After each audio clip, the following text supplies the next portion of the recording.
Оваа испитна сесија била прва во кариерата на 39-годишната ТА, која завчера од полицијата била фатена со 300 евра технички обработени.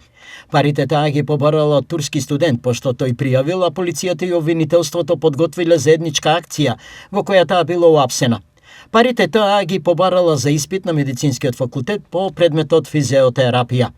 Корумпираната професорка за доцент била избрана пред само 6 месеци и пред неа имала отворен пат за кариера, авторитет и успех, велат од Универзитетот Гоце Делчев за телевизија Стар.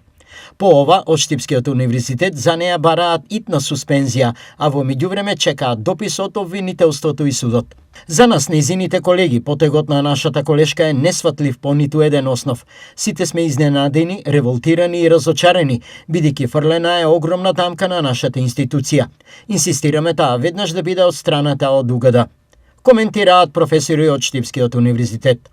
Во меѓувреме, денес од Универзитетот Гоце Делчев повторно упатуваат апел до сите студенти и родители да пријават било каков облик на притисок, мито или слично во замена за испитна оценка или друга услуга сврзана со дејноста.